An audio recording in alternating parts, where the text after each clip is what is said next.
Hi everyone. So today I invited my wonderful lawyer, Heather Whitney, to tell a little bit about copyright and about how copyright is in AI world. And she's been really helping me with cover letter for my artwork, and I thought that would be great. Some of you asked questions on social media, and there were a lot of questions. So I took all the questions from all the social media and I put them together into a document and I sent them to GPT-4, and I asked it to summarize in like 10 questions, and it did an amazing job. So those are collective questions. But before we start answering questions, first of all, this is not a legal advice, but I'm sure Heather will say that. But also, I would like Heather to tell us a little bit about copyright, because when I started working with her, I actually didn't know much about copyright. I'm not a lawyer. And just in general, what is it? How is it different from privacy and stuff like that? Okay. So copyright. Copyright, the way that you could think about copyright is that it gives you certain kinds of rights uh, to stop other people from doing certain kinds of things with the works of yours that are protected. So copyright, I guess there's two pieces. So copyright is what you can get in what's called an original work of authorship. So in order for there to be a copyright, there has to be an original work of authorship. And then the question is, what does copyright let you do and not do, right? So an example would be, right, if I have a copyright in Harry Potter, that gives me certain kinds of rights. For instance, other people cannot make copies of my book. That's like my reproduction right. Other people cannot create derivative works of my book, which means that they can't make, for instance, a film version of my book without me giving them permission. They can't transmit it over. They can't transmit it. They can't publicly perform it. There's lots of different things that people can't do with works that are copyrighted without permission. So that's kind of the advantage of having a copyright is you can stop people from doing stuff like making copies of your work unless you want them to. So that's kind of the benefits of it. And then, like I said, you can get a copyright in an original work of authorship. And so, for purposes of this conversation about generative AI, it really comes down to, well, what makes something an original work of authorship? And that's something we can talk about when we answer these questions. But that's sort of a very basic overview of what copyright is. So, can I ask you something? I see a lot of people on internet, and I'm not just talking about AI, but any kind of digital work that you see on internet. And I often see people just um, put their work and write that thing like C and around. And people think that by doing that, if you put that C and that thing and your name, that gives you copyright like by default, that you don't have to go to the copyright office. So my question is, why do people go to the copyright office? Doesn't they get copyright by default as they create their work? Yes, so this is true. So it is true. You don't even have to put the little c, but it's recommended so people kind of remember that you are saying that you have a copyright. But you get a copyright in the United States immediately upon fixation, which just means basically immediately upon it being created. So the question is, if I get that already, then what's the point of going to the copyright office? There's a couple of reasons. The main reason is that then you can go to court. So in order to go to court, you have to have a register. Basically, it has to be registered. And more than that, if you want to get certain kinds of damages, statutory damages, you have to have registered within a certain amount of time. And statutory damages are useful to people because otherwise, in order to get damages, if someone infringes your copyright, you have to be able to show like how you were actually harmed. And there's rules about sort of how clear it has to be that about what the harm is. But you can avoid all that kind of difficulty if you can just point to statutory damages and say, well, I get this much money no matter what. So that's why people, one of the reasons why people go to the copyright office is really to help them if they ever did want to go to court. Okay, so and by those damages it means money, Money. right? Yeah. Money. But if someone say copies my artwork Mm-hmm.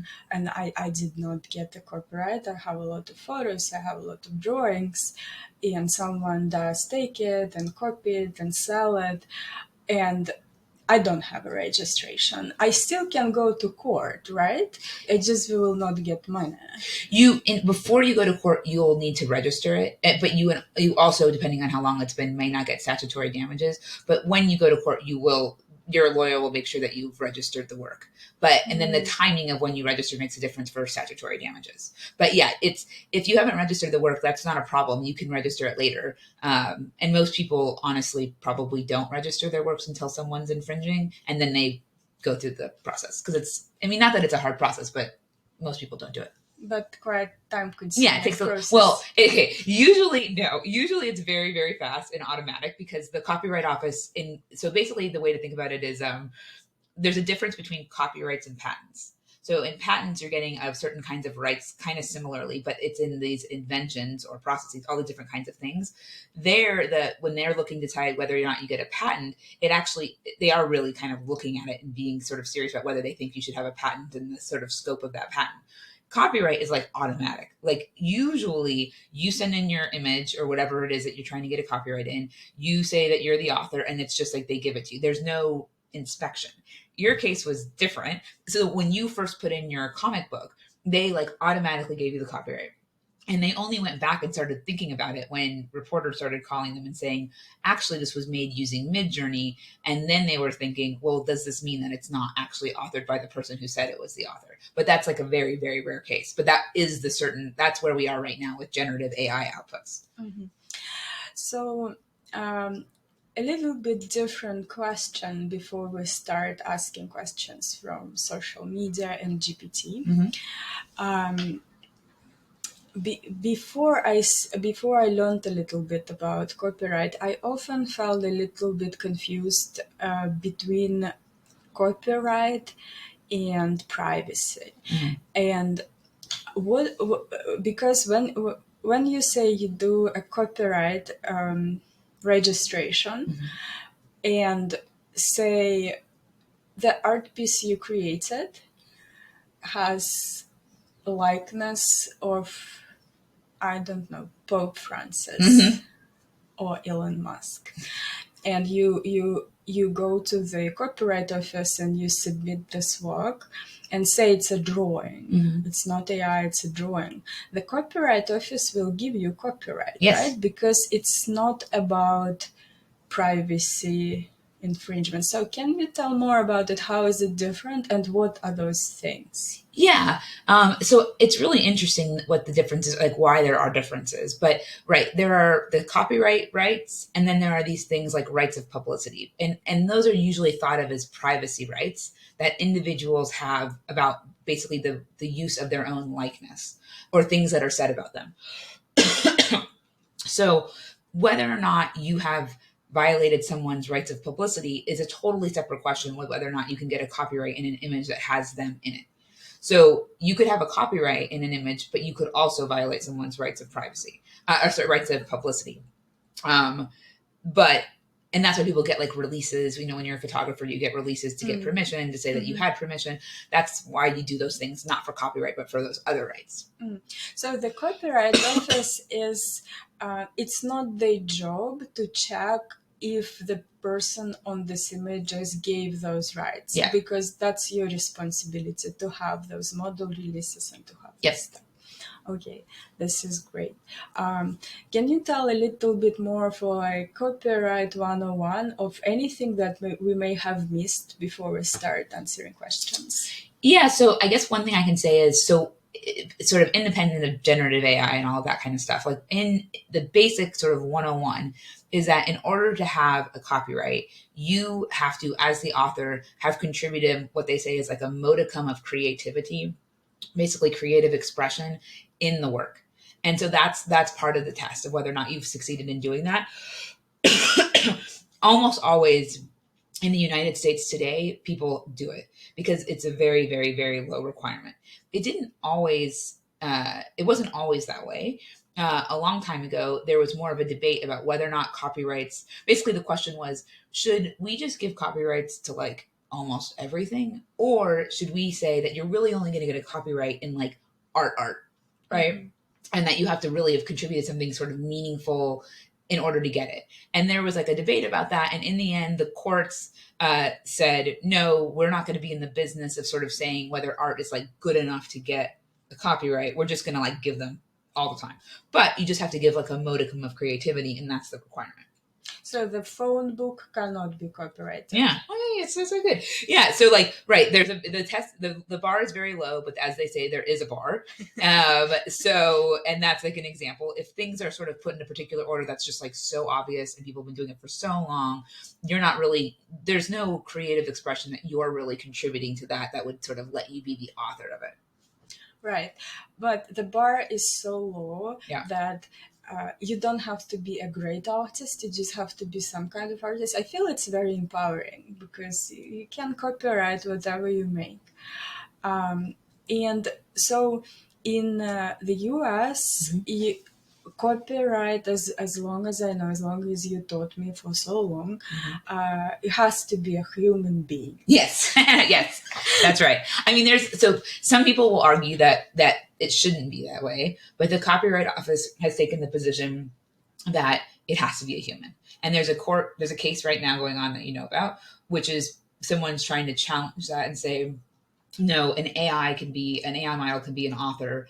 It doesn't have to be a human. Or you might think of like the monkey selfie case. Some people want to say like the monkey can be the author of a picture, but so far, only humans. Only humans. I know that a lot of people who are my friends on social media, just like me, are questioning, and I know the answer to this question because I asked you about it, but I think it will be interesting for them to know why in previous case a person tried to ask for a copyright of a machine. Because for me, at first I was laughing about it, and I was like, I'm a software engineer and I know it's just a piece of code. I could write it. It definitely doesn't have consciousness or anything.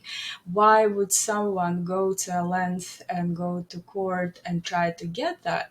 And then you did explain me where that came from, and I found it really fascinating. So can you tell us about this thing about when you work at the company that the work for hire. Okay, yeah. So one of the arguments that this guy is making is that, so I guess I should say this first. So we say that in order to be an author of a work, you have to be a human. But there's kind of like an exception. So when you're an employee of a company and you make a work of authorship, an original work of authorship, the copyright in the scope of your employment, the copyright in that work immediately vests in the company. So as in the company is considered the author of the work. But of course, a company is not a person.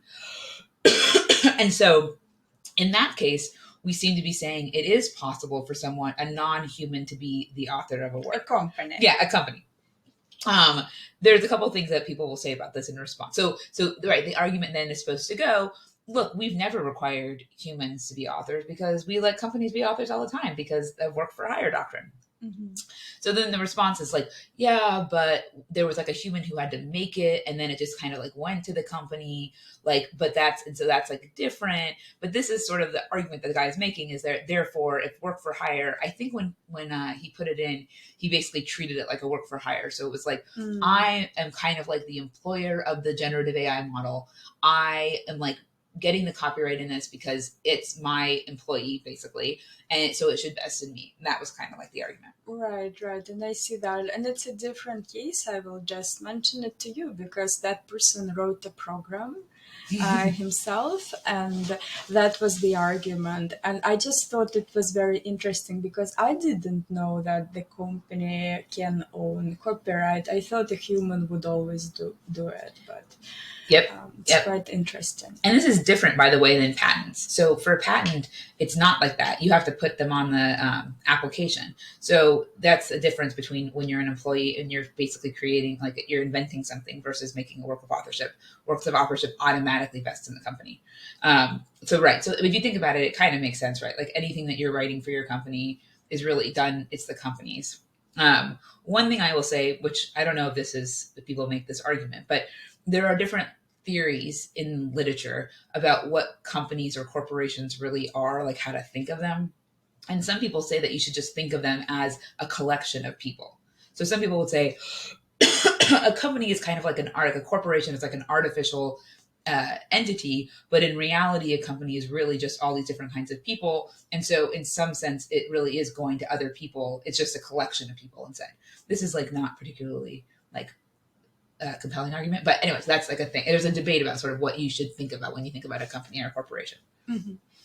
So now we are moving to copyright and AI. All right. So I would like you to summarize what has actually happened, because I received all of those letters from the Copyright Office, and I'm sure a lot of people know what happened, but I also am sure that some people don't know and they're just learning about AI and copyright from this. So let's start from scratch. Usually, when I tell the story, it takes 2 hours. So I'm pretty sure it will be easier if you start from the beginning, because you were following this case. Yeah. You were not my lawyer at the time, but you know what happened and up to like present. Okay. Okay, I will do the very condensed version. So, Chris made a comic book. The comic book was a combination of text that you generated. You wrote yourself. You didn't generate. You wrote yourself without using any. I don't even think Didn't exist. Yeah. So you did it all by yourself. The images for the comic book were created using Midjourney. Midjourney is sort of like a version up. It's basically a stable diffusion like model. It's like a version of it. So with a generative AI model, as I understand it, you had a friend who said you should submit this for a copyright because it would be cool, because this would be the first like generative AI thing. So you did this, which like we can thank that friend, whoever this friend is, for like getting us in this situation now. So you thank you, friend. So you submitted it. And like I said in the very beginning, the Copyright Office is not in the business of sort of like inspecting things to see whether or not they really should be works of authorship. They saw a comic book. Clearly, there were images and text. Like, no question that's going to get a copyright. So they gave you the copyright. Then I imagine you put this on like Twitter or something. Like you announced this. I announced it on Instagram. On Instagram. Okay. So this went on and then it went completely viral. And then everybody was writing about the fact that there was like the first copyright. The Copyright Office has decided that you can get a copyright in images generated using generative AI. And reporters started calling the Copyright Office, and they were surprised to hear that they had given a copyright for that, because they didn't know, because A, they don't really look into it, and B, it wasn't like, and no one would know to say, by the way, this was made using Midjourney and all this kind of stuff. Midjourney was on the cover. Like, Midjourney on the cover. Yeah. Yeah, but they overlooked this fact. Yeah, and they probably had no idea what Midjourney was. They probably saw Midjourney and were just, I mean, the chances that they really looked at it are very low. So then they sent you a letter basically saying that they were going to revoke the copyright unless you could basically show, like, why should they not revoke the copyright. And then there's this letter that's back and forth. In the end, the Copyright Office said that you had a copyright in the text that you wrote, which is good. You did not have a copyright in the images on their own. That there was no author of those images because it was made using this generative AI model, and we can talk about what they said. But you did have a copyright in the compilation of the images with your text in the arrangement that you put them. So in copyright land, a compilation copyright is pretty thin. You would want the copyright in the whole work and like in the images, but there is some copyright there. But the key takeaway from that was that they were not going to give a copyright in the outputs from Midjourney, at least when there was like a textual prompt that what you had. Though in the letter, the Copyright Office said it's possible that you could get a copyright in some of these things. For instance, if you create something using Midjourney, you port it over to Photoshop and you do a bunch of stuff where you add a bunch of creative expression, then you could get a copyright. And then there was just a factual question of whether or not that had happened in some of the cases. So that was that. Then fast forward, I guess not that much time probably, where you were on a panel and someone said to you that they thought you could get a copyright in your new work. And so you posted about this you and I connected. And then we submitted so totally separate from the comic book, a totally separate application for uh, Rose Enigma. And that was just a picture. That was a picture with a picture that you had drawn as one of the inputs with a textual input, and then using control nets, which you will explain better than I will, lots of ways to basically have for you to constrain and control stable diffusion in a way that would then allow for you to basically get the output that you wanted. And so it's a test to see whether or not you basically did enough to get a copyright in that image. And now we submitted that cover letter with that. And as a side note, usually you do not have to submit cover letters with your copyright applications. This is very, very uncommon. But we did it because we knew what was going to happen if we didn't do it. And now we're just waiting to see what the Copyright Office will say. Hopefully soon. Okay. That is great. I'll just, this is great. I'll just make one clarification that why I decided to copyright it. There were a few reasons. First one was I was part of a big group on Facebook of AI artists, and we were posting all our images. I was posting my comic book, and I've heard a lot of people commenting on it that that's a waste of time. It's not copyrightable. You can never use it commercially. And then I did ask a friend who is a lawyer, but she's not my lawyer. She's just a lawyer I know from different country, and I asked her what is it copyrightable, and she explained to me that. And I remember what I asked. I said, in how much trouble would I get if I tried to copyright that? And she was surprised. I asked this question. She said, what kind of trouble do you mean? And I said, well, is there any trouble I can get in? And she said, what kind of trouble? You just, it's an online process in the US, and you just submit your work. And I asked her, do you think it's a good idea to do it? And she said, I think it won't hurt because I don't see how that can be a problem. So she didn't really encourage me, but she brought me peace that it's not something like out of what artists do, because artists sometimes submit that for not AI art, but some kind of art. And then I did everything myself because she wasn't my lawyer. And she said to be my pro bono lawyer, she's in a different country, so it's not possible. And then after that, everything that happened, it became almost like a mission to get some clarity about those generative AI guidelines, because we don't know what is copyrightable and what is not. And the Copyright Office issued generative AI guidelines, but I read them and they are rather vague. So I couldn't quite understand what is copyrightable and what is not. And that's why we thought maybe if because I do AI, I understand technology very well, if I will be able to explain it really, really well. But the problem is that the way I explain it, it's not a law way to explain it because I'm not a lawyer. And that's why I thought it will be great to find a lawyer who knows tech, who I can explain those fast moving technology, because even people who are lawyers and who know tech, they have other things to do than just learn every control net as it's issued and watch all the YouTube videos. But it really helped me because I could explain to Heather and she understood what it was all about, because she understands tech. She now has a computer with stable diffusion and knows how it works. And I think it made a lot of difference that she kind of translated my language into the Copyright Office language, and hopefully we will hear from them soon. But this is like a condensed version of it, and now we are going to move to questions.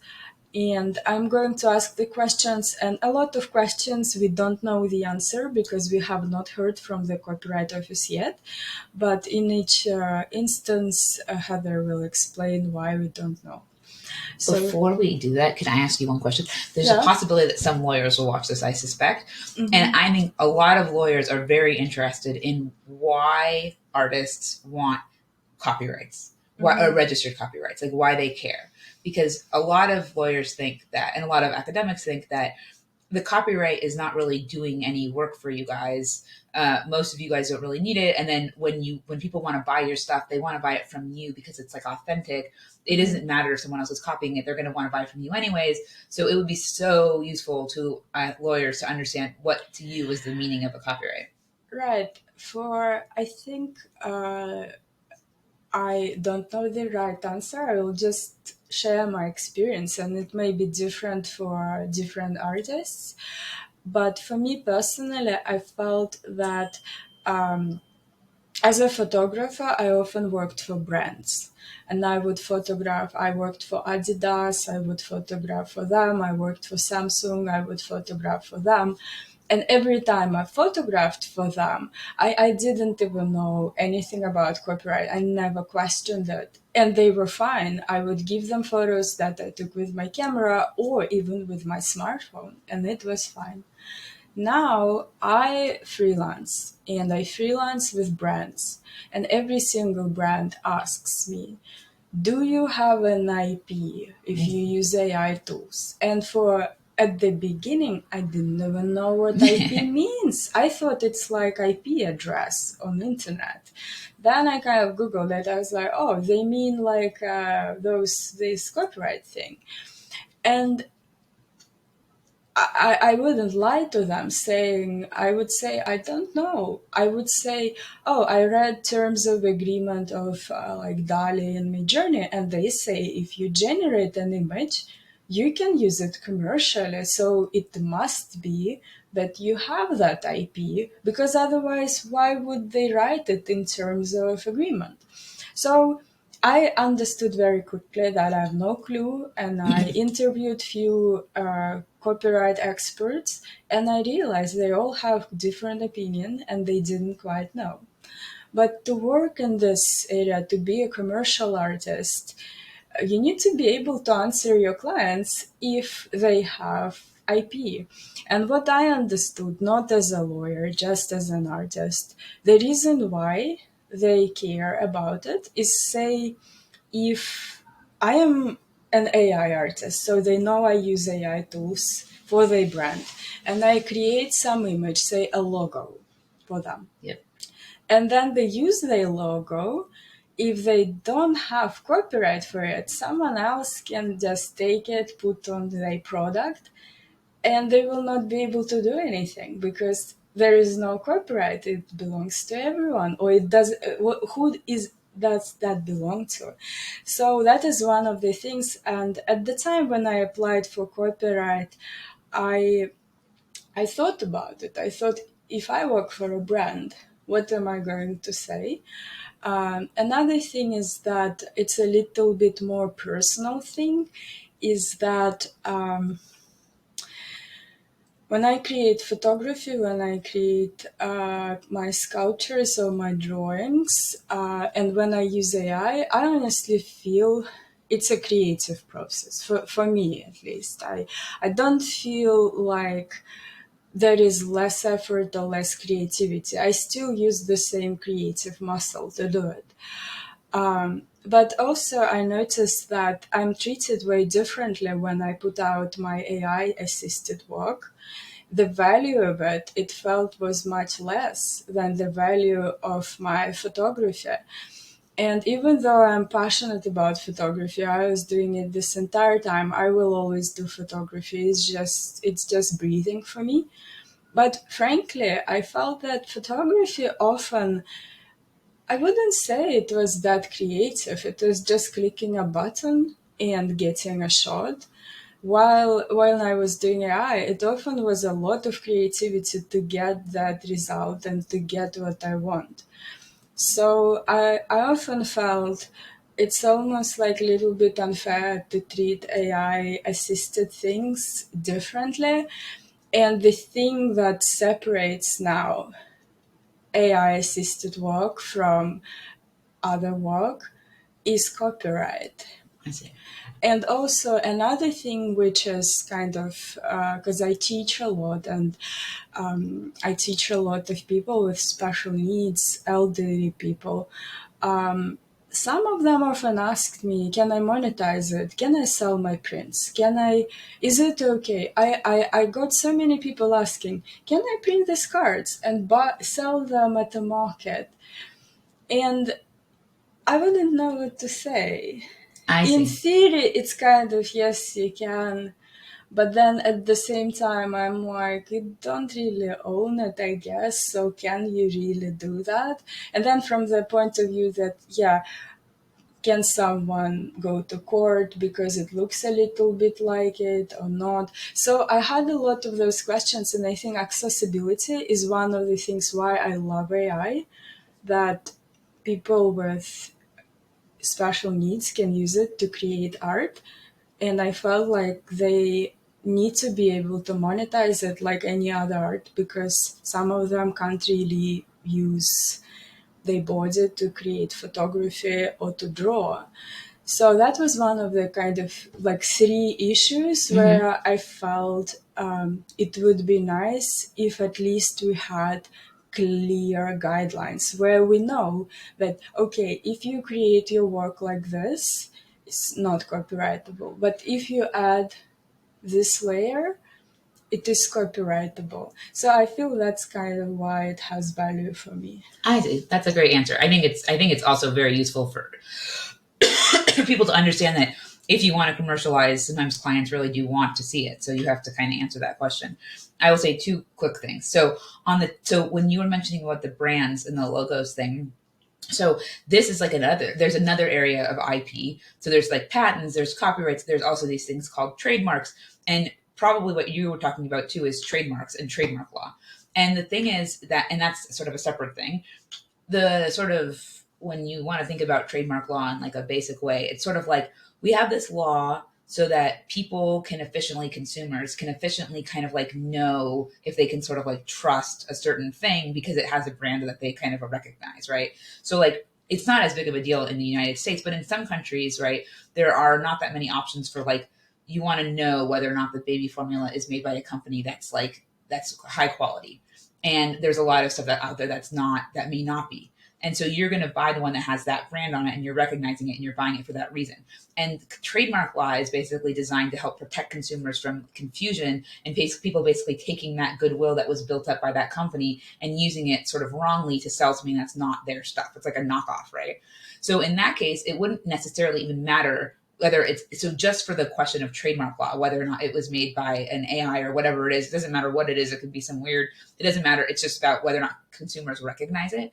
But then there's a separate question of whether they also have a copyright in it, which people sort of use both trademark and copyright law on the same stuff all the time. Um, there was another thing I was going to say, but I forgot. While you're maybe thinking about it, there is one thing. I think I made not the best example saying, speaking about logo, because frankly, no one ever would hire me to make a logo because I am a photographer. I'm not an illustrator. I make terrible logos. Even if they are AI generated, I still feel a person has to be a really great designer to do it. Yeah. I just made an example and it wasn't a good example. But say a brand hired me. What brands usually hire me to do is images. No. Images either of the product or images that represent something that they are going to use commercially. Yeah. So in that case, they do care Yeah. if it's copyrightable. Yeah.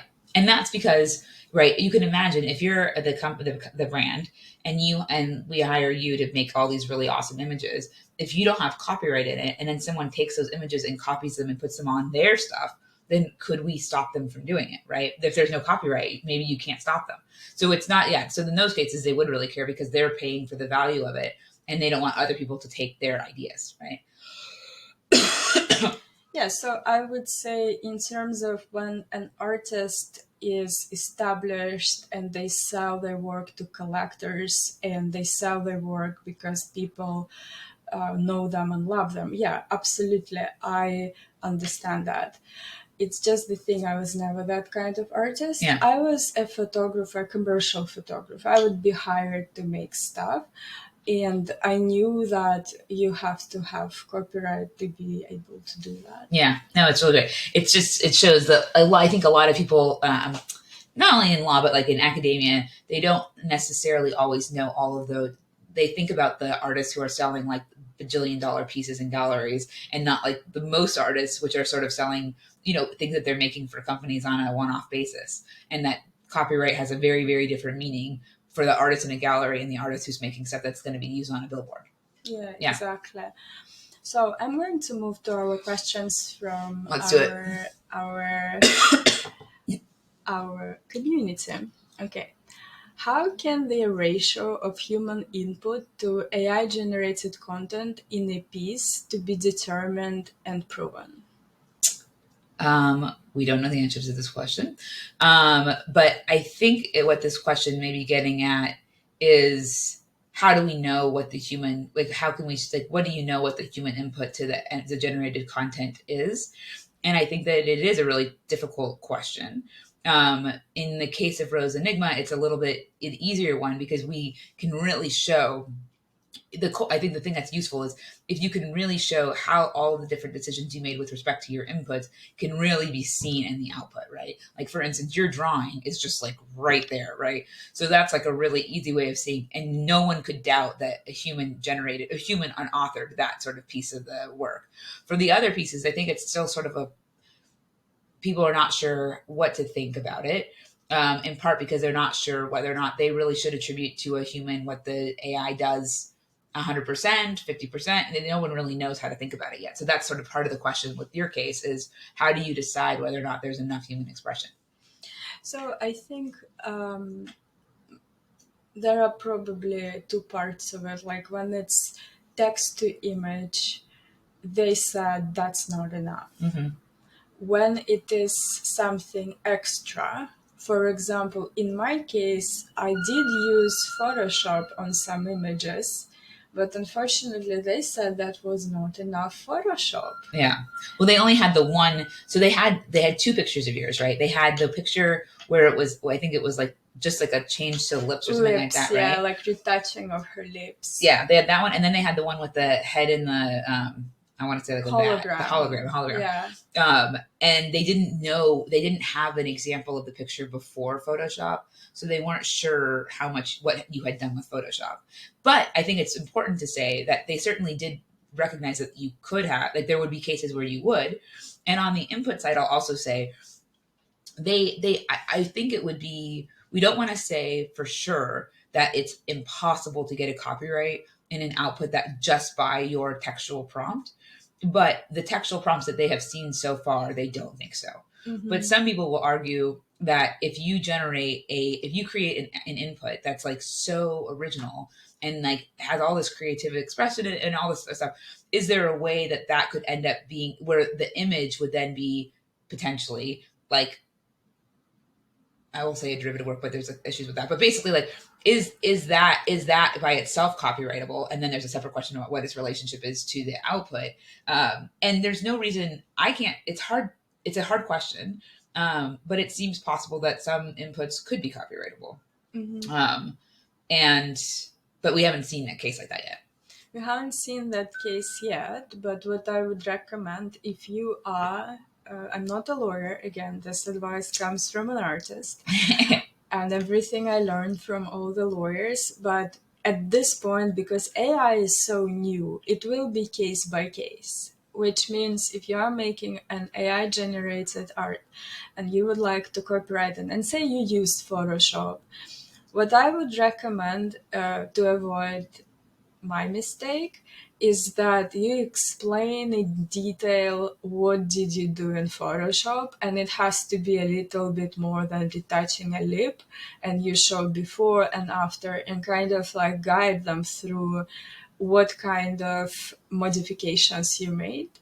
And another thing about text to image prompts, I do feel that it will be an ongoing thing, that people will try to explain more and more and show different examples. So don't give up. Just because my images couldn't be copyrighted doesn't mean that your image couldn't be copyrighted. If you can show very clearly how much work and modification and detail you put into those text to image prompts. Also, I would recommend not to try copyright every single iteration. That's what my previous lawyers tried to do. But try to copyright the final image, because I think that will have way more chance to show that this was your your what did you say, like creative Yeah, expression. repression. Yeah. I was like, it's coming out. You're gonna It's get. You're gonna get. no. It's like law thing blind. No matter how many times you tell me, I cannot remember those But you terms. got the phone book. You remember the phone book. Which I do. That was a good. I was very proud. phone I was book. very proud. But at the same time, every time someone says that phone book example, I'm like, I can make a phone book that will be copyrightable. Well, yeah. I mean, Like there's in poetry, Yeah. and then I'll draw things around it. I'll make it out of something cool. Yeah. There would be ways. There are ways that you could do it. Yeah, It but is like true. just yellow pages from Yeah. like Alphabetized bubble. Yeah, basic that's stuff. No. probably not. What was I going to say about this as well? I mean, I think that I also will say, right, that so far we don't even really know for sure whether or not the images that you created for your comic book are copyrightable, because But they say they are not. Yeah, the Copyright Office has said that they are not. No court has ever seen this case, and what really matters is what a court would say. And you haven't even like there's a procedural stuff that went on in that case where not even all sort of parts of the Copyright Office got to talk about see your situation. So it is possible that a court, if you sort of appealed that, it basically there's a possibility that a court could see an exact same case and say that that is copyrightable. We just don't know yet. And we won't know until people start to leave the Copyright Office and appeal to court, stuff like that. So yeah, so everyone should know it is possible. And the Copyright Office's reasoning in your case, as we talked about, was not particularly there were some like issues with the way that they explained why you weren't getting a copyright based on predictability. That would be vulnerable, I think, in a court, but we just don't know yet. So it's sort of like, we'll just wait and see. But I think it's safe to say that the chances right now that the Copyright Office would give you a copyright in it because of that are like low. Yeah. Okay. So, which means most likely, if you try to copyright it in the same way I did, you would not get copyright for just an image produced text to image. But it means that you can go to court, and the court may say something different. And I feel like I'm in the process of thinking we are waiting for Rose Enigma response, because I feel like the Copyright Office also mentioned that from I think beginning of April and maybe until summer, they are going to have like listenings, and they will hear AI lawyers, AI artists, like about everything AI, to learn about it. So I have a feeling we will have more clarity as time goes by, and as people submit more works, and as we maybe will see some cases in court. Yep, and we had a listening session just I think it was yesterday. One of the first ones. And actually, I just got an email from the Copyright Office, like on my walk over here, saying that inviting me to talk at the session on visual arts. Oh, I would love to So we hear, will talk about that. And it will be great if we could share this with our audience, our community. And anybody can join. Like, so if anybody goes on the Copyright Office's website right now and looks at these listening sessions, you can get a Zoom link for that session, and anybody can listen in. And then certain people are invited to speak, and then but you don't have to speak. Everyone can listen. So I would totally encourage people to listen. It's going to be really interesting to see what people say, and they're having different sessions on different kinds of works, basically. That is wonderful. I am definitely coming to listen to you. I was very surprised to hear back from the Copyright Office, but yes, that'll be fine. We'll talk How, about it. how amazing. Maybe they loved your letter so much. Yeah, I'm sure that's what it was. I'm sure they were like, this Heather person, like this is gonna get a copyright. So they were like, why not just let her speak right now? Oh, I love that. I am so happy. Feeling so great. Yes, one more time I will hear that term about what many. Oh wait, which one? This one, the creativity one. That Oh, the modicum. Modicum. Modicum of Yeah, creativity. modicum And of maybe creativity. finally I will remember it. I will never give up my hope that I will be able to explain this. I don't know why. I don't know why. It's been months. I'm persistent. It's fine. All right, Okay. more questions. Second question. Is it acceptable to use Midjourney-generated designs for print-on-design products on platforms like Amazon? And should prom records be kept to defend against copyright infringement claims? What is print on design? Do you know? It's like you go on a website and you can have your image on everything. Cups, yeah. shirts, everything. I It's see. amazing. Oh, okay. I've seen it. Okay, I got it. Pillows. Yeah, like okay. I have actually a friend of mine has like put his pictures on sweatshirts before. Yeah, it's fun. Yeah, I do that too. I made a heart and it says I love AI. Oh, that's awesome. And I tried to sell it through a website called like for t-shirts and for stuff, and I sold not too many, But you sold some. I did. And also people said that they bought it to support me, but they'll never wear it because they're afraid to be beaten. All right, everyone just needs to, bring it down a notch. Just keeping safe. I know people are. It's an intense topic. Time, yeah. But to answer this question, okay, so there's a couple pieces to this. I'm not sure what this person is asking, but I guess if the question is, could you, for instance, use print on design to have a picture? Yeah, like your pictures from your comic book. Absolutely. Yeah, because they are not copyrighted. Yeah, You can do whatever you want. I could so in theory I could too. But if someone takes my pictures that I generated, sell the same designs, I can do nothing. Yes, exactly. That's very sad. Yes, it is very sad. But that's the question. So it's if you don't have to worry about whether or not you get a copyright in your thing for you to be able to do whatever you want with it. The question is whether or not you can stop other people who do whatever they want. Then you can sell. You can make your Midjourney images. You can open shops. You can go to Christmas market. And I'm talking to my friend Soretta and just sell those beautiful things. But if someone steals it from you, you can't do anything. There's a little you do. I will say one little piece, which is that so in general, it is the case that you can sell them. There's no problem. We're assuming that your piece is not infringing anybody else's copyright.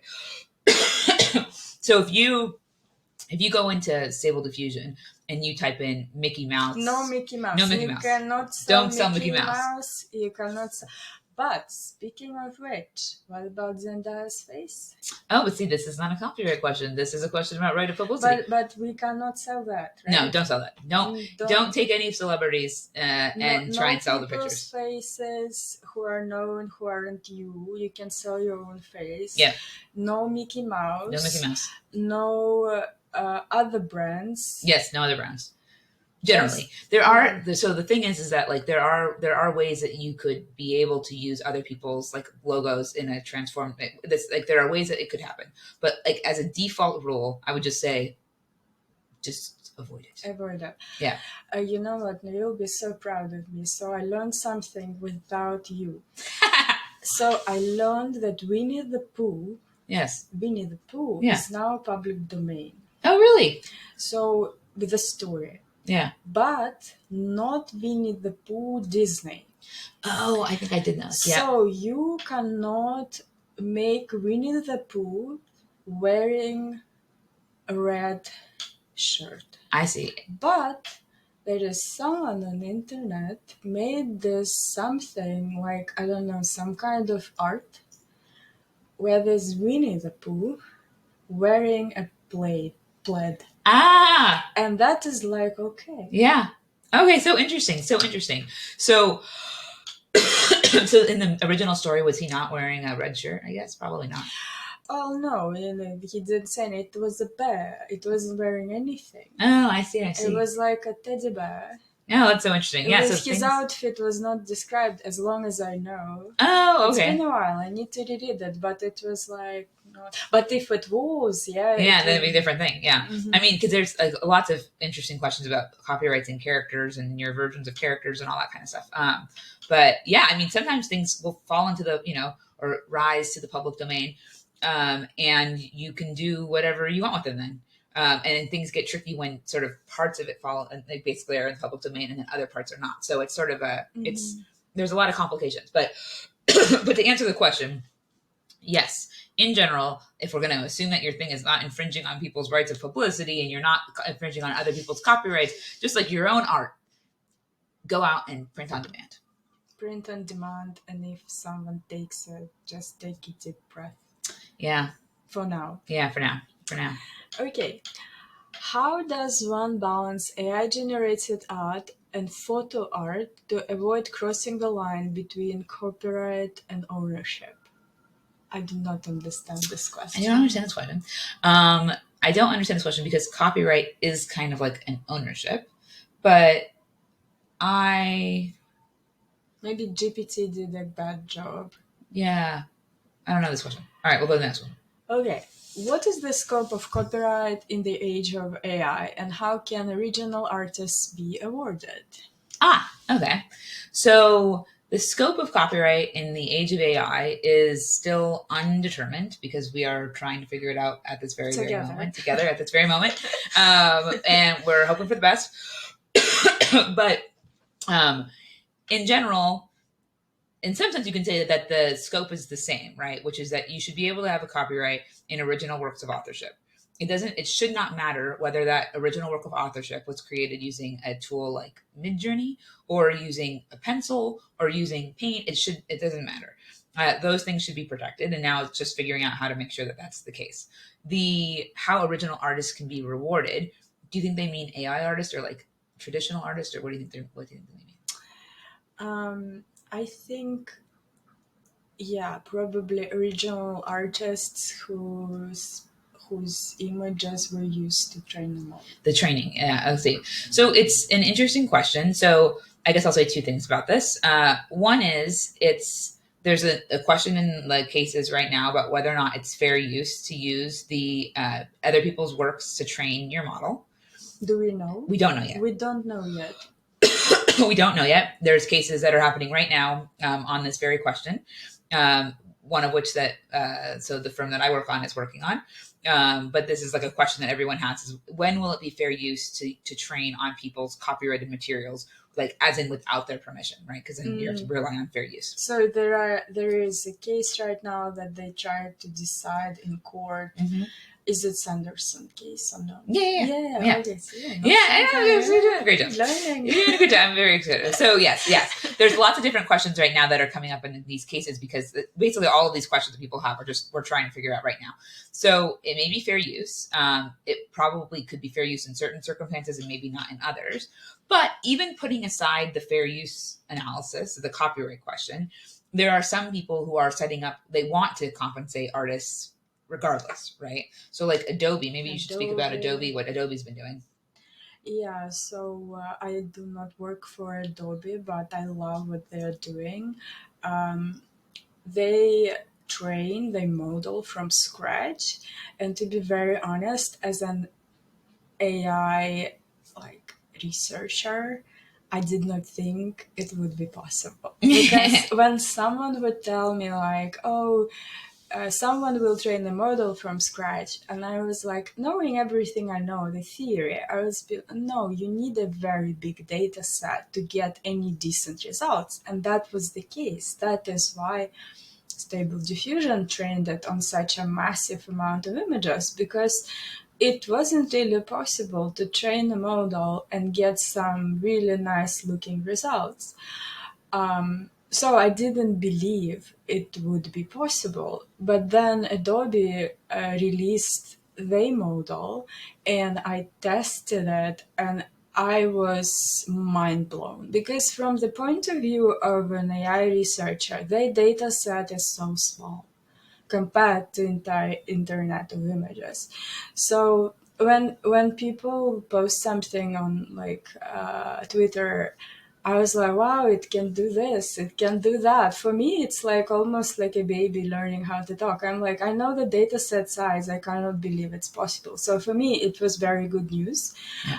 I think what actually happened from the time when Stable Diffusion trained the model is that technology is moving really fast. So now we have more and more advanced algorithms to train. And what we also learned is that it's like there is a rule garbage in, garbage out, which means a bigger data set doesn't mean better results. Mm. You have to have a very good data set. And Adobe had a very good data set because they had Adobe stock, and those images were quite high quality, they were moderated, they were like amazing. And then they also used public domain, but those images, or where there is no copyright, but those images are more like images of to teach the model something very simple. For example, how numbers look, how this looks, how this looks. So the model, so those images, they kind of are not garbage either. They are just data sets that teach something very simple. So if we only use those, it wouldn't really produce beautiful images. So you still do need good quality images. But I couldn't believe that any like company had such a vast data set, like entire internet. Even entire internet wasn't really enough because, as you know, when we got that Stable Diffusion, it was pretty bad. It's pretty bad. So even that was kind of not enough. And then you get this much smaller model, and somehow they trained that. Very curious how. And then you get rather good result for that. And yes, they were very transparent how they what they used, what data they put in, which I thought was quite exciting, and I was really excited. But the day during our class at Columbia University that we were teaching, I actually learned something new from another lawyer who was helping us out. I did not know that.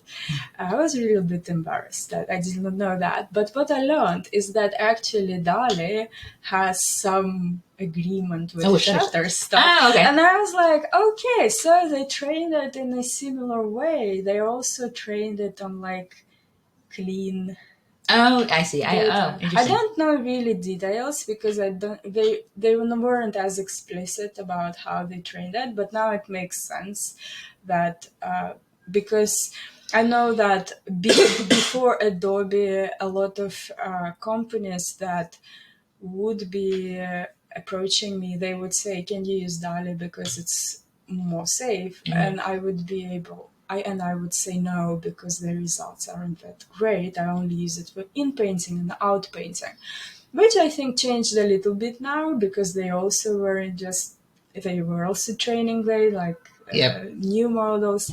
But I have a feeling that Adobe and Dali are training the models differently, and the data sets are smaller. Yeah, it does seem like the data sets are getting smaller, which is exciting. I will say that I think we said this today at Columbia, which is that people have mixed views on about this whole idea of compensating artists, like licensing their materials as training data.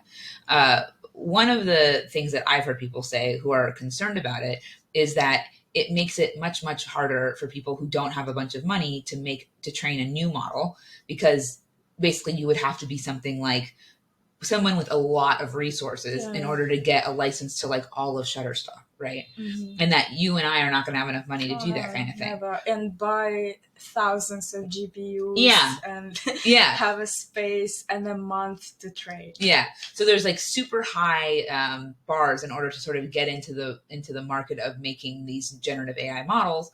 And the higher the bar gets, then the more people who are obviously excluded. And the question is whether or not overall for society, do we want more people to be able to make these models, or do we want the best models to only be made by companies that have all of this money? Like, so there's sort of trade-offs about what will happen if it turns out that everything has to be licensed and those fees are very high. So we shall see what happens, but but we will see. But from the point of view of training, it's a gray area in terms of at the time of making this video, Adobe's images, they are not for commercial use. So even though the model is commercially safe, I cannot use that in my commercial work because it's explicitly said that it's a beta test and they are not releasing it commercially yet. It's not launched. So DALI is, as I can see, it's more safe. Mm-hmm. And then Stable Diffusion, it's a gray area. Yeah, the question about whether or not the use of training data, copyrighted materials as training data is okay, is totally an open question that's being litigated right now.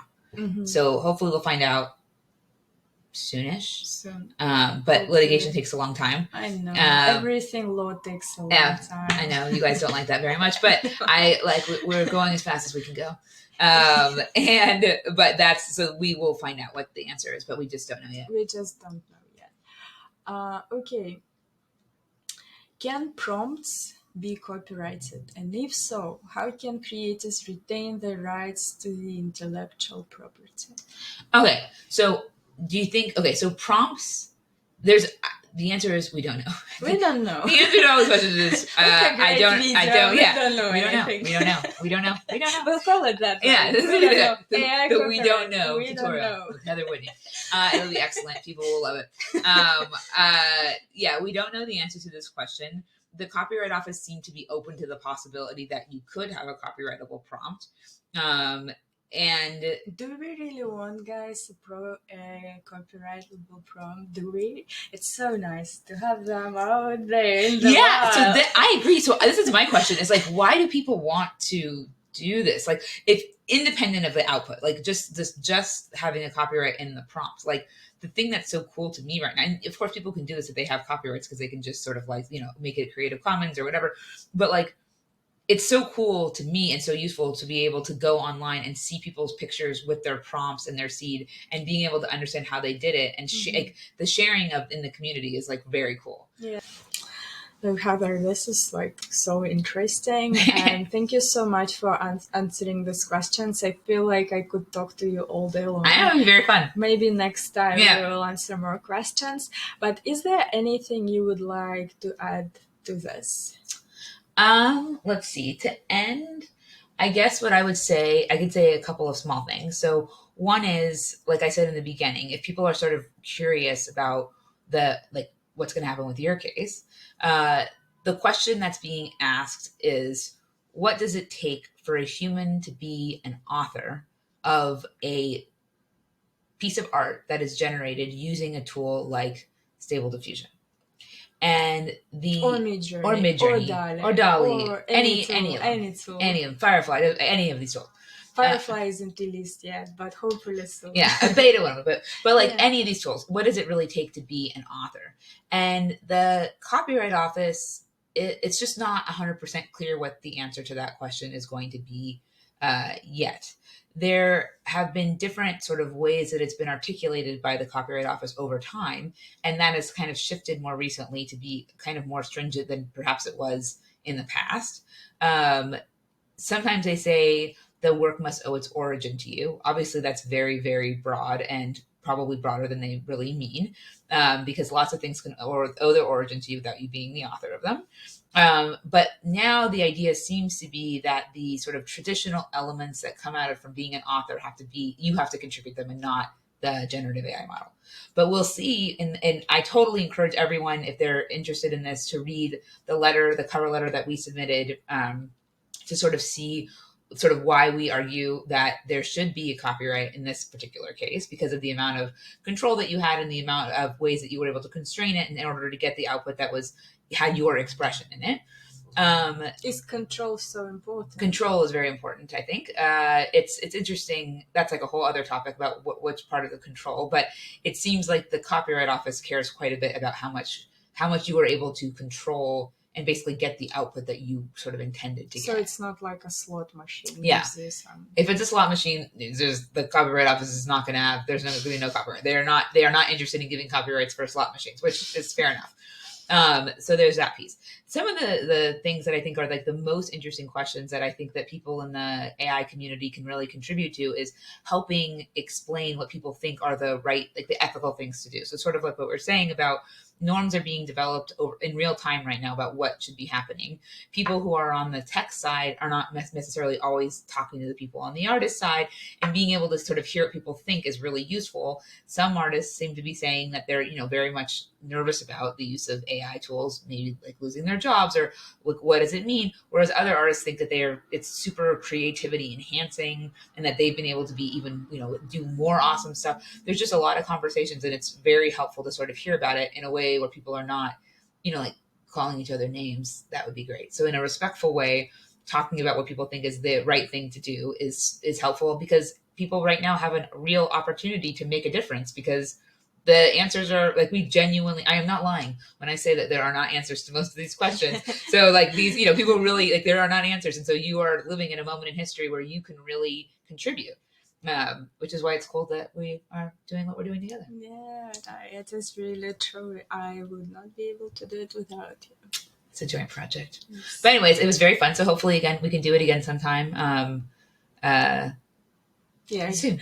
Heather lives in different coasts. Yeah. So it's very special that we're in the same city. And yeah, hopefully this was useful for you. It's quite a long conversation, but I thought because I couldn't record my class at Columbia University, this was what we could do, and Heather agreed to do that. So thank you so much. It was very fun. Thank you for having me.